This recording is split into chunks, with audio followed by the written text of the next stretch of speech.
mas haverá probabilidade da extensão de mais parcelas ou não vai ter grana para isso? Hoje, o cenário muda todo dia e a gente vai trabalhar, inclusive, para que mude, não que mude no sentido de torcer contra a recuperação da economia, não é isso. Mas a gente vai trabalhar no sentido de que, se o cenário econômico não mudar, a gente possa estender o auxílio emergencial. Agora, no dia de hoje, que é o dia que eu estou concedendo essa entrevista aqui, hoje é muito improvável um cenário em que o auxílio emergencial seja prorrogado. Muito improvável mesmo. A Câmara está muito devagar. Como eu disse aqui no início, vou repetir, eu acho isso muito contraditório, muito estranho. Eu acho que seria o momento que a gente deveria estar mais ativo. A Câmara está muito parada. Eu acho difícil da gente ter essa prorrogação do auxílio.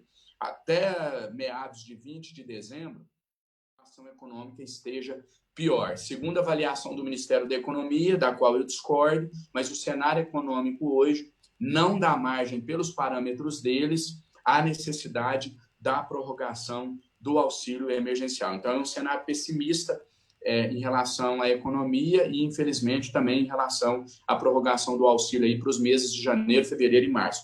Já existe uma movimentação de alguns setores, ainda tímida, a oposição sempre, né, obviamente, mas eu digo de alguns outros setores que possa ter um peso aí e mudar esse cenário até o final do mês. Mas ainda é cedo para responder para você se isso vai ter alguma força na prática para realmente estender o auxílio ou não.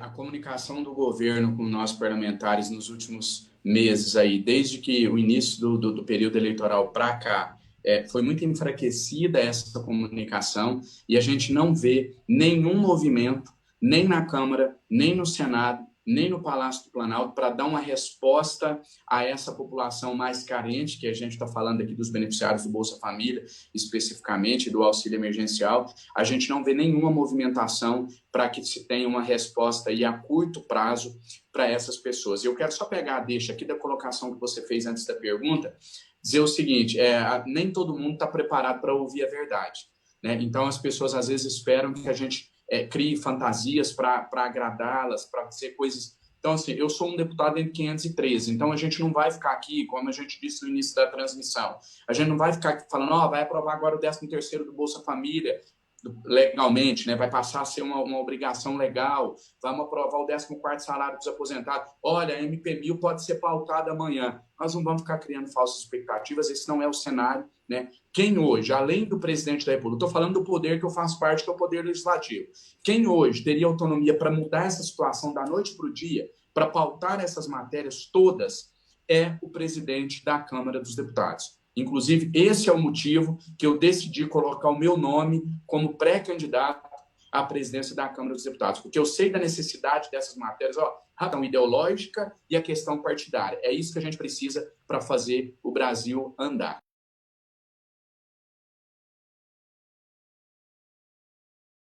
Bom, se vai ser difícil pagar essas parcelas, a situação do povo vai ficando cada vez pior, né? Agora, existe um projeto de renda mínima aí do chamado Renda Brasil. Esse é um projeto que é para colocar o ovo em pé. Vai atingir quase 75 milhões de pessoas ou próximo disso, tá? E é uma junção de vários projetos sociais que o governo tem. E tem um fator positivo, que o senhor mesmo diz, que o cara não precisa ficar no Renda Brasil. Se ele arrumar um emprego, ele pode sair para depois voltar. Diferente do Bolsa Família. Não acomoda o cara ficar sem trabalhar e sem procurar emprego, pelo contrário, mas dá a ele a condição de, quando ele não está empregado, ele está sendo assistido pelo governo. E nós vamos enfrentar tempos difíceis pela frente. Qual é a chance do Renda Brasil ser aprovado e qual é a meta de se colocar em ação o Renda Brasil? A gente depende de uma série de fatores, eu sei disso, mas isso está sendo muito estudado pelo governo Bolsonaro, não?